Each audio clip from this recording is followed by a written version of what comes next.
You are a cultural pioneer, or as I'd like to say, a culture-neer. You're daring to go where others aren't willing to go. The unknown doesn't scare you, it intrigues you. You're not satisfied with the status quo. Business as usual is not in your DNA. You're done with doing the same thing and expecting a different result. You're an explorer at heart and a trendsetter by nature. You were born with purpose, called to lead, destined to make a difference. You are a culture-neer.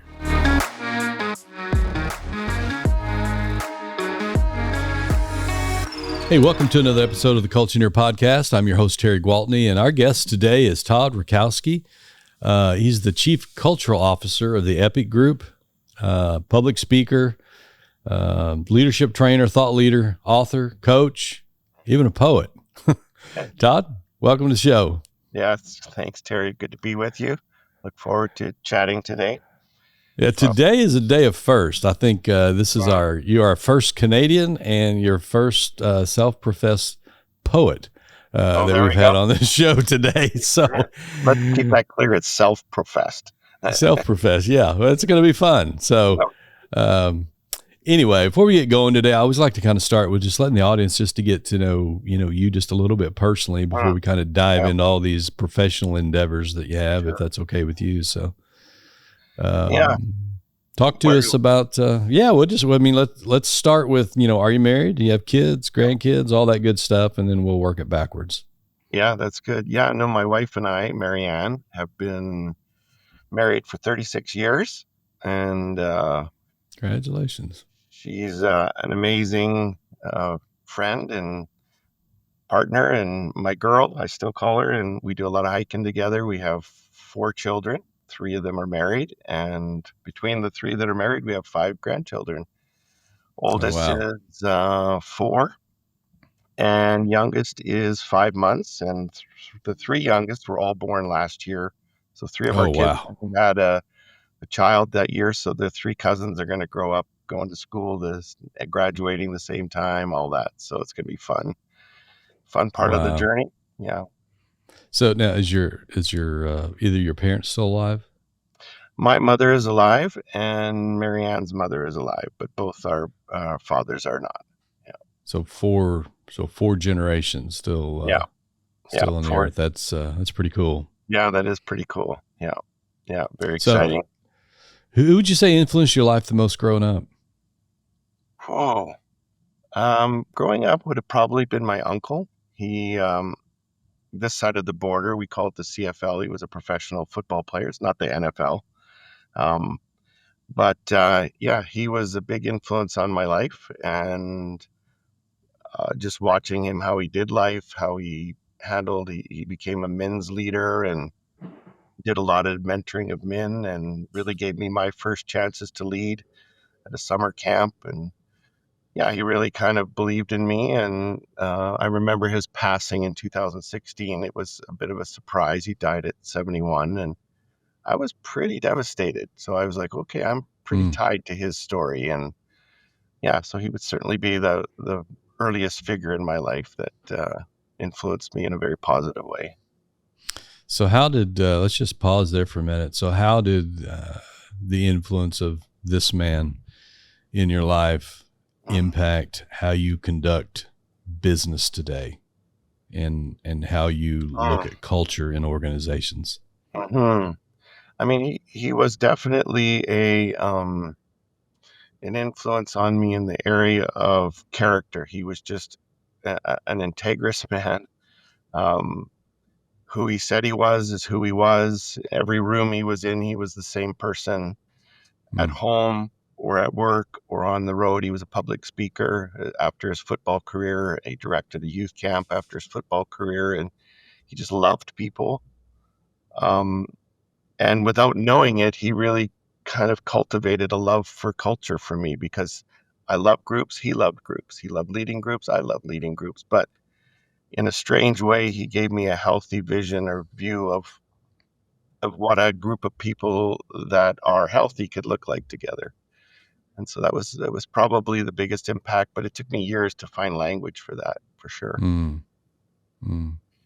So share with the audience a little bit today about your journey. Like, where you came from and then where you're at today, because I think it's probably pretty intriguing. Yeah, I definitely like on the home front. I grew up in a fairly difficult situation. A loving mother, a mother that was amazing, still is amazing. My mother's 84. Um, and I had a alcoholic father who became violent and abusive to my mom, not to us as children. I'm the oldest of three. And so it kind of that's what gravitated me towards my uncle. I had sort of two models, one that was destructive and one that was constructive. And eventually in my early teen years, my father took his life. And so I had to deal with that whole tragic event, along with helping my siblings and my mother, who was immediately a widow. And so there was a lot of soul searching, if you would. Maybe the teen years where you're kind of free and footloose. I wasn't. I felt like an emotional father at 15 when that happened. So yeah, a lot of growing up happened fast and kind of led me towards the world of leadership. Found myself leading wherever I was, and so I did tons of study and research, and most of my life has either been leading leaders, training leaders, developing leaders. Everything kind of hubs around that. And it came out of that, I guess, tragic moment, if you would, where I had to sort of grow up immediately, and take responsibility for my life and in some ways my family's life. My mother remarried eventually and had 22 years of a beautiful marriage, and then her husband passed away 10 years ago. And so she's been on her own for the last 10 years, but lives near us, so we get to see her regularly. Yeah, I think what's fascinating about your story is it's so true of so many is, all the things that happen in our life up to this point have helped shape who we've become today. They don't get to determine where we end up, but they had an influence and they shape us. For some people, they allow that to destroy them. For other people, it's almost like a forge, in the fire. It strengthens them. And so, what could have been an excuse for some people for bad behavior and lack of opportunity, you turned it kind of into a launching pad. Yeah, I have this very vivid moment because I actually asked to speak at my father's funeral, which I don't remember asking, but my mother said I was pretty adamant I wanted to speak, but I do remember thinking about his death, which happened to be on Christmas, unfortunately. So Christmas has been a difficult journey for me. But the 3 days later, as I was pondering his death and my reality, I had this vivid moment where I went, you know what? I am not going to give myself to hate and greed and malice and bitterness. I'm not going to let his life ruin mine. And I remember that distinct decision to say it was a God moment for me where I'm at 15. I'm going to surrender to life and love and peace, and I'm going to cultivate that, and not let one life destroy another. And I have that vivid memory of that conversation in my heart, and probably with God, because God was new to me, the whole idea that there's a creator. So I'm curious how that influenced the career path that you took. So doing a little research, I looked at I don't know if this was the mission statement or not, but when I read it, it sure sounded like one. And it says, building and restoring properties, people, and the world. And then it goes on, it says, Epic, so you work with the Epic group. Epic's mission, to build and restore properties, people in the world. Our success as a group of companies is measured by how well we accomplish this mission, which reaches beyond creating profits. We take seriously the impact of our business decisions on our society and as global citizens in our world. It seems like reading that from the outside, obviously you're driven probably by a little bit more than a paycheck. Sounds like you're purpose driven. Yeah, we definitely The number of us that started this together, or have been part of the journey. I've been with Epic for 14 years now. Um, and really, it was out of the heart of, we need to make money, we need to pay our bills, we need to be profitable to run a business, but there must be more. And so Mm. our more was, well, we don't want to just build and restore properties. We want to build and restore people. We're people. We all got into this not because we loved roofing or construction or tech. We got into what we were doing because we loved people. And so we kind of went from the initial start of Epic, which is started by Merlin Bartel, who's still our CEO. He bought a truck on a credit card, started it, got a few of his youth group to help him start roofing. And then here we are 21 years later, 22 years later, and we're 250 people, 30, 40 managers, and 7 different companies. But it wasn't out of a Mm. desire to build that. It was about a desire to make a difference in people's lives. Hence my hiring of, chief culture office, which is a strange hire in the construction world, particularly.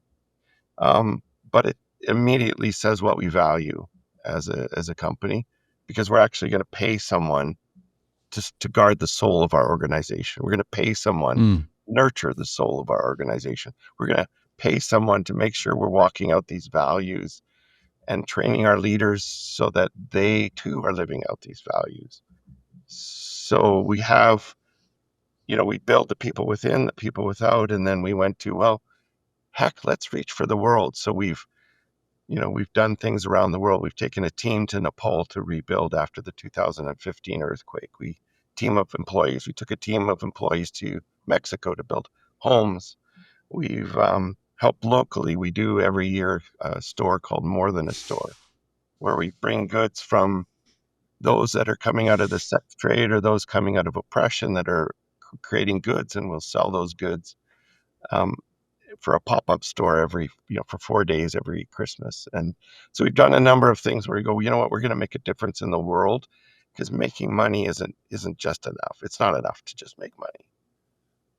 Mm.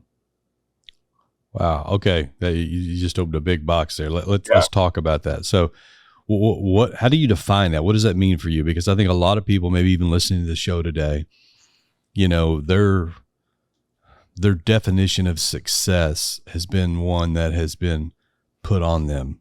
If Uh-huh. you achieve this, if Uh-huh. you can pass this milestone, then you can be successful. And Yeah. yet, we talk to way too many people that, like, man, I spent 20 years climbing this ladder of success only to realize it was leaning up against the wrong building. Very This true. this is Yeah. empty. There's got to be something more. Yeah. So, it's just like, I don't think you have to choose between winning at work or winning at home. You can do both. You just have to be intentional and do it Yeah. well. And I don't think you have to go just pursue something that seems to be sacred but separate from my life. That Uh-huh. what I do vocationally can also be merged, Yeah. Yes. with who I am and the Yeah. values that I represent, and Yeah. that can drive purpose. So talk about that a little bit. Yeah. It's very true that a lot of our definition for success is determined by profit or wealth or income. And I think early on, based on some of our history, 3 of the 5 of us that are kind of the executive team of our group of companies were pastors. And so we Mm. come from that background and go, let's build a business in the marketplace that cares about people as much as we care about wealth. And so our journey was, how do we be fulfilled, not how do we become successful? And so we're That's looking good. for meaning, purpose, fulfillment, because you're right, a lot of people get the wealth and all they do is feel at the bottom of another ladder. Well, now I have this much money, but these people always have more, and so it just sort of never ends. Or as I say, as an HR director, and part of our role is, how much does it cost to live? A little bit more than you make, and it's just never enough for people. And so we wanted to go, you know what, it's got to be more than that. We want to be profitable. We want to do good business. We want to be integrous and character, but we want to do more than that. And that more is, let's take some of our profits, put them back into society, into the world, as a gift, not as a marketing strategy, but as something we deeply believe in, because we've done it when the chips have been down. We've done it when the balance sheet isn't great, but we're not going to not do this under pressure. We're going to do who we are when we're high and when we're low, when we're doing well and when we're not. And we've had those years. We've had tough years. We've had amazing years, um, in terms of profit. Sure. So Yeah. so talk to us about the importance of connecting purpose for people within an organization, because I think a lot of times I just think a lot of organizations don't get it. You have a very unique perspective in what you were saying a while ago, why you even got into business. Yeah. But the reality is the byproduct of having the right purpose and perspective gets the outcome that you wanted anyway. Yeah. And so I think when we connect people to purpose, then obviously our challenges of engagement Uh-huh. are no longer challenges. Uh-huh. So connect the dots and what you've seen in your experience, even in your organization, the importance of that and kind of what that looks like in a day to day. Yeah, definitely. How I think it's played out is when people see what we're about, people, uh, in particular people, because we'll be known as the business that gives second chances. We'll be known as the company where, if you screw up, Epic might not just fire you. They might try to see if they can turn you around. And so it's become kind of a mark of our community, if you would, or our employee base, where for some that's frustrating. For others, it's like, huh, they'll they'll keep working with me unless I stop working with myself to bring me into maturity or to bring me into a better place in my life. And so one of the great holding powers is we have a community of people that if the one reason people don't leave, it's, here to time and time again, we love the people here, just love the people here. And so I might be able to get $1 an hour more over here, or they might give me a company truck over here. We find that those that leave come back because they go, oh, but nobody's has that sense of culture that you have where I feel value and self-respected and heard and listened to. And so there's definitely a huge part of that. I do apologize for my voice. Got a bit of a cold today, but I think that's one big piece. And then the purpose for people is that they're going outside themselves. We're not just serving ourselves, but we're making a difference in the world. And some people, that's a new idea, but they love that we're doing it. So they may not necessarily directly connect, but they go, huh, we do a store every Christmas where we take goods from people that are coming out of oppression, and we give all of our employees a $25 certificate to spend at the store.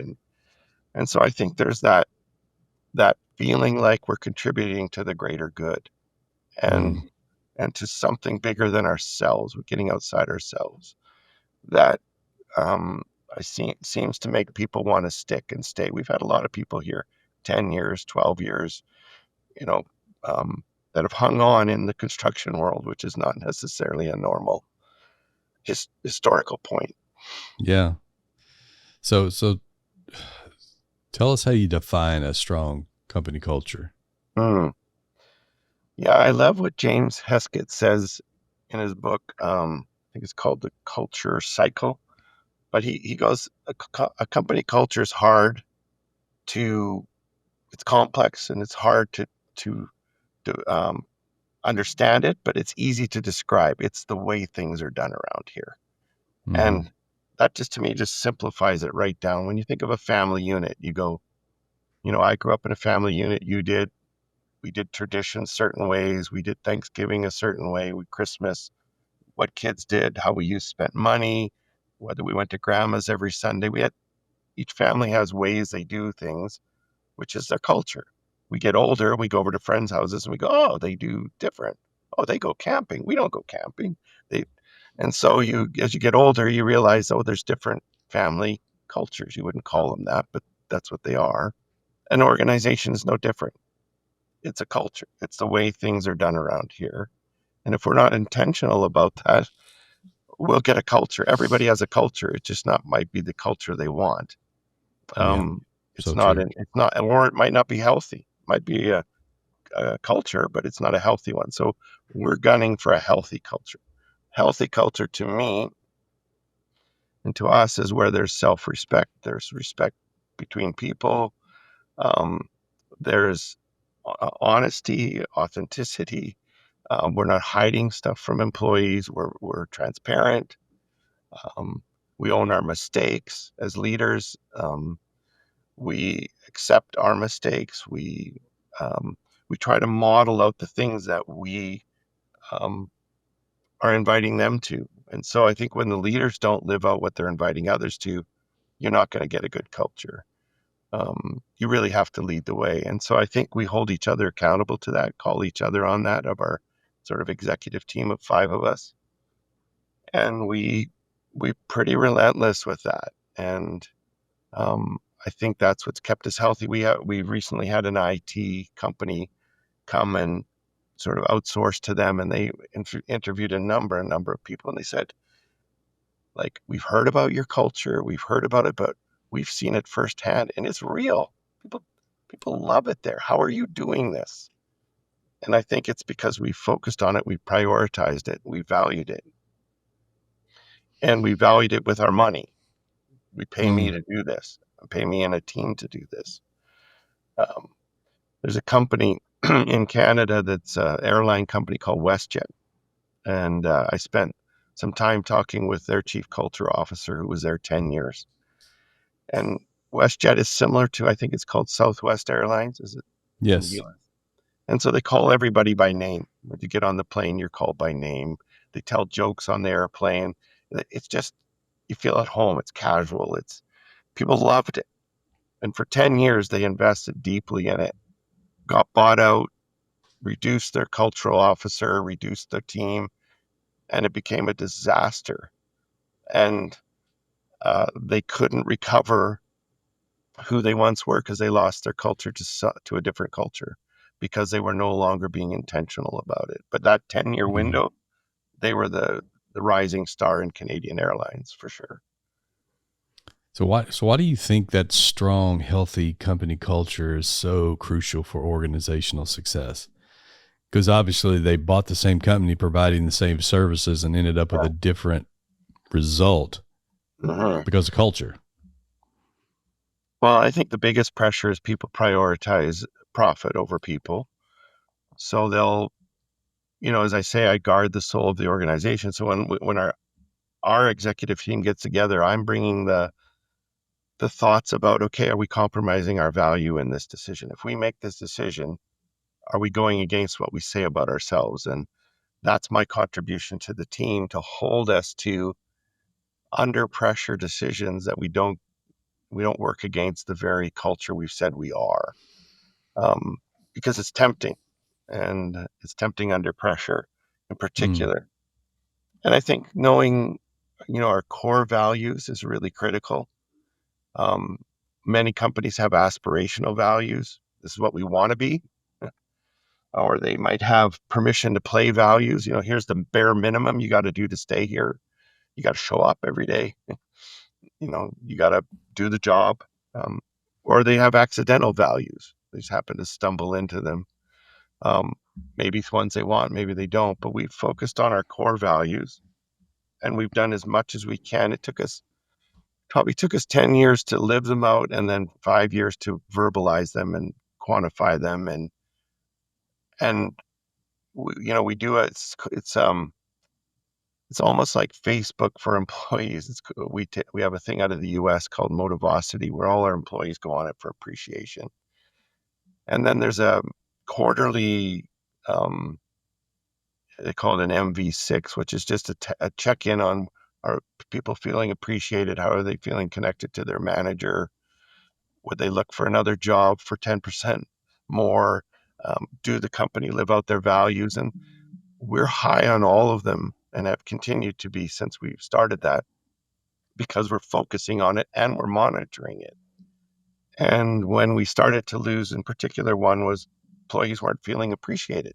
So they were feeling connected to their manager, connected to their teams, but not appreciated. Then we intentionally went, what do we have to do for our 40 managers to be Mm. more intentional about appreciate? Now we've focused on that. It's now high again. So you just have to be intentional. Otherwise, there's enough jobs out there. People will just find another place to work. If it was about money, but this is where they spend most of their day, most of their life. So they want to go to a place that they enjoy going to and feel valued and cared for.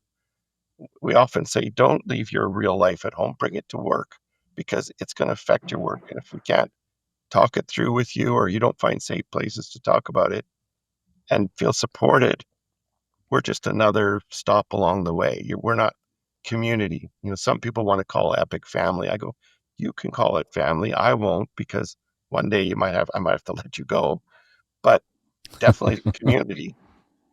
And so I think for people, they feel that it's a community for them rather than just a job. Yeah. That makes United sense. by, Yeah. yeah. Yeah. When you're united by more than a paycheck, I mean, a paycheck's a commodity. You can get that anywhere.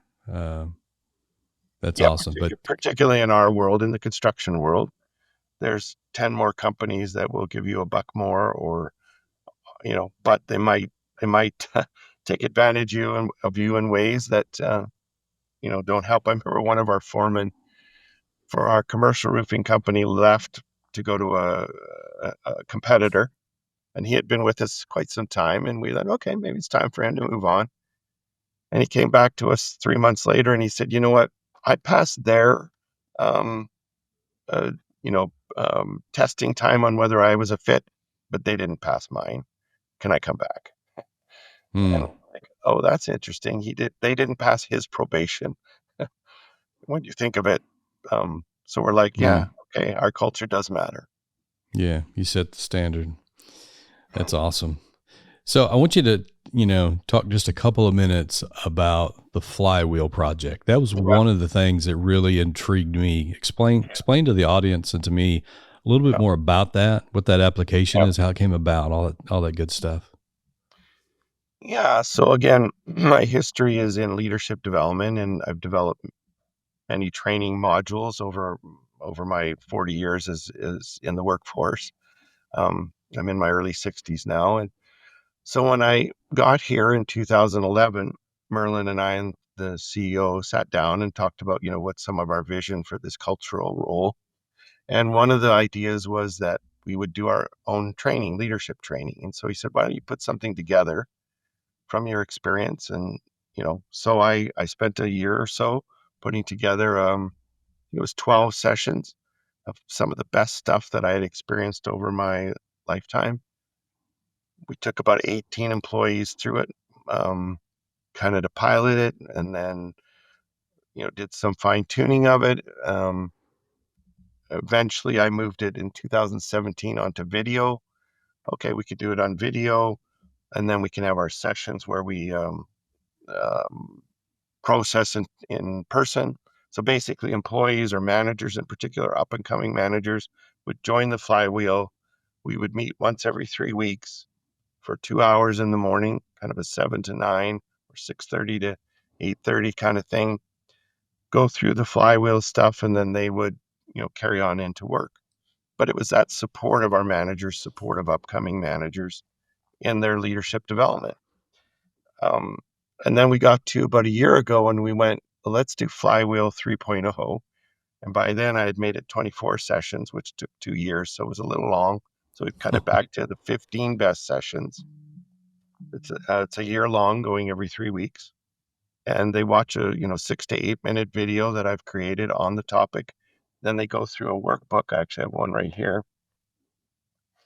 They go through a workbook. This is session 11, where they work through the material. I don't know if it can be seen or not. Yeah. Um, where they work through various materials, filling it out, and Okay. uh, and then we sit down for 90 minutes and in groups of 7 or 8 and walk through it. And they're from different parts of the company, different companies, and it's become a, hey, if you go to Epic, you might get flywheel training. We give them a certificate at the end. Um, and it's just been very helpful to bring our leaders to another level of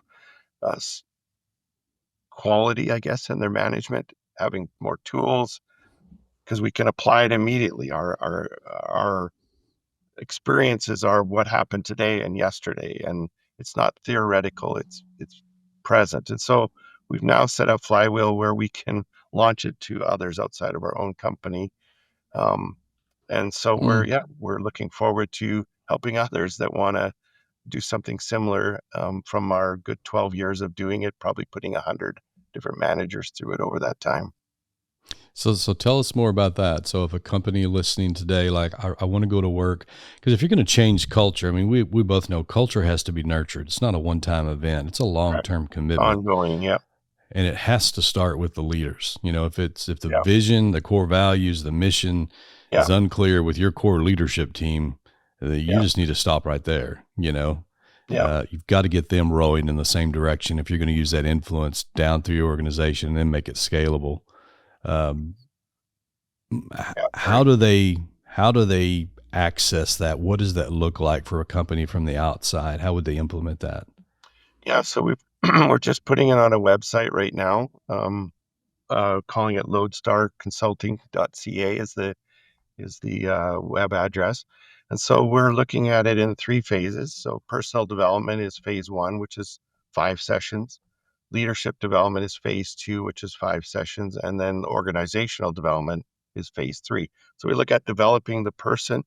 I often say, what does a musician do to become a great musician? Well, they master their instrument. If they're a guitar player, they master the guitar. If they're a piano player, they master the piano. What does a leader master? They master themselves. And so we do the first 5 sessions on those pieces, which include things like the DISC and the Kobe A index, um, and a number of other sort of tools to help people get a sense of who they are. Phase two, we get into more leadership skills. We get into more of soft skills because often the soft skills, emotional intelligence, and those kinds of skills aren't present. And yet without them, we're not very effective.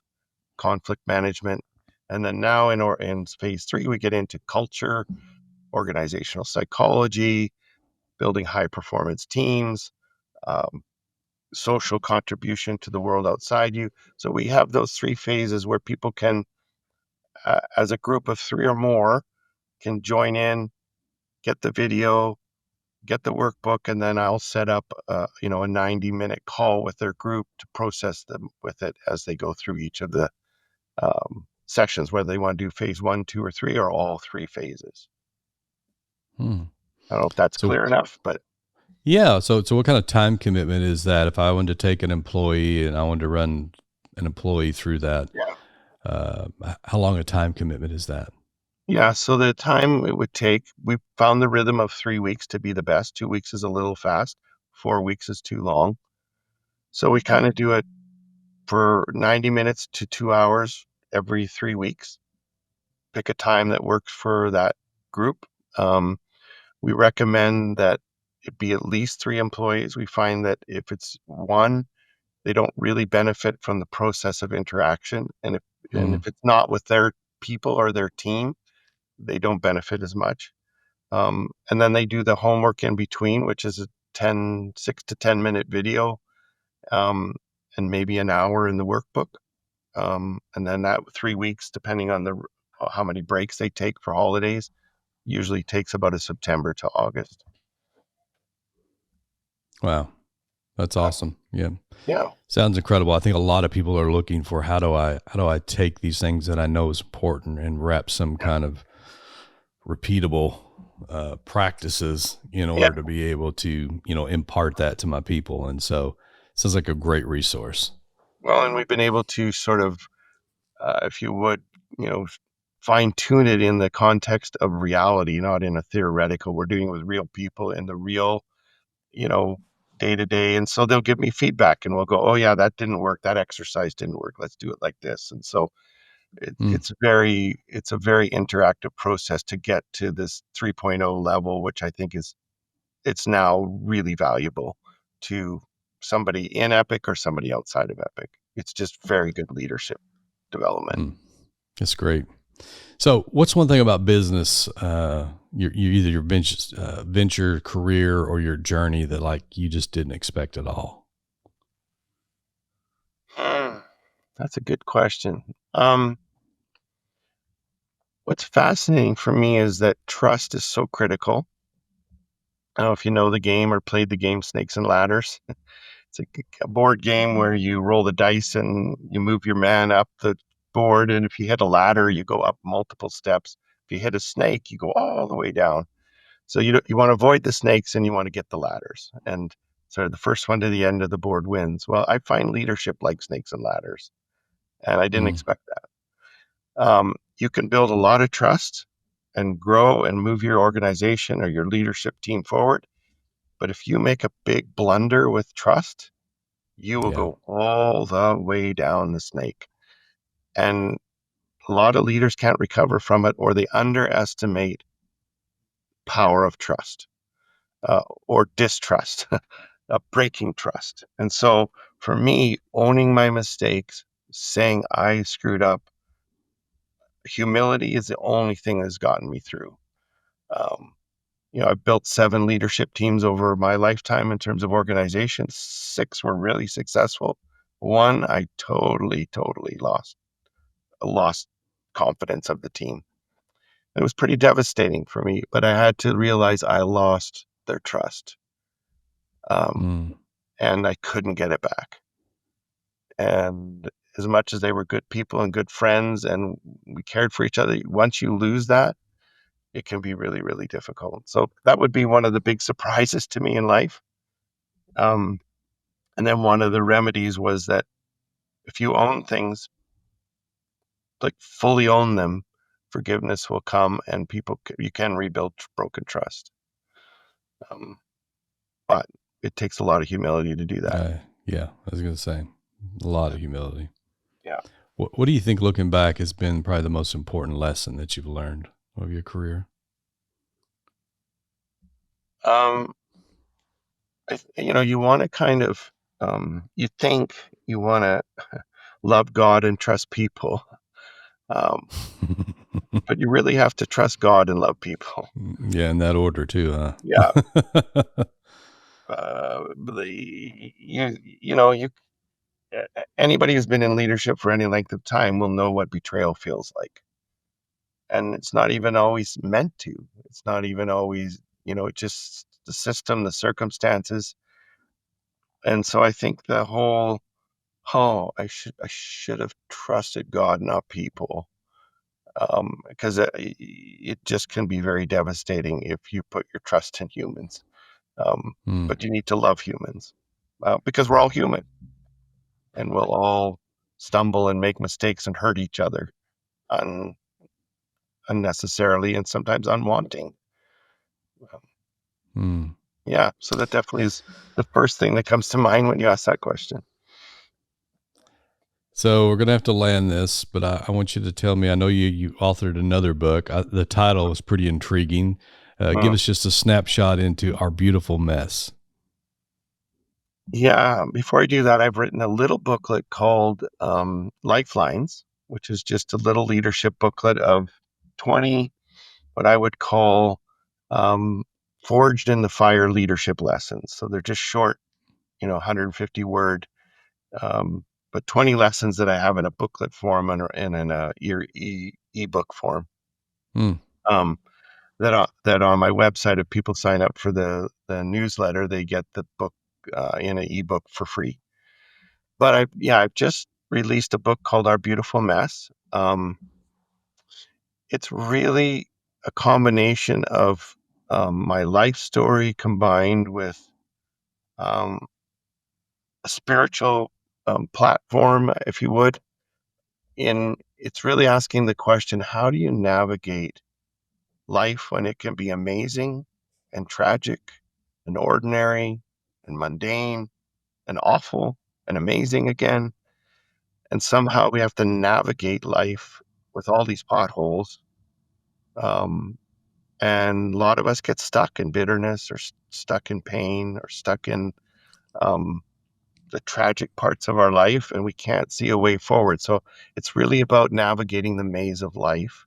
mm, Uh, and my kind of understanding of how that fits with, the creator that made us, and sort of how do we navigate with God these kinds of difficult parts of life that often don't get acknowledged.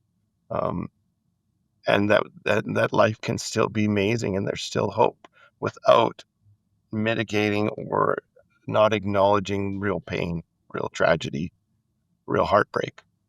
Um, and so that's kind of the essence of that book. It took me 40 years to live it and 4 years to write it.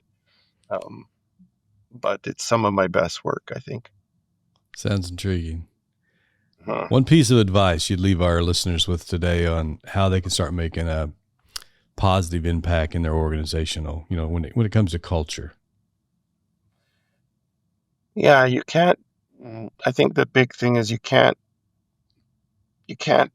nurture a culture that's more than you're willing to be. If you're not willing to live it, or at least own when you're not living it, if you're not willing to sacrifice for what you want in others, culture is a very difficult thing then, or the culture you want would be a very difficult thing. It doesn't work from a do what I say, not what I do. Culture won't work that way, at least a healthy culture. So to live a healthy culture, to build a healthy culture, I think my advice would be, you got to be prepared to live it.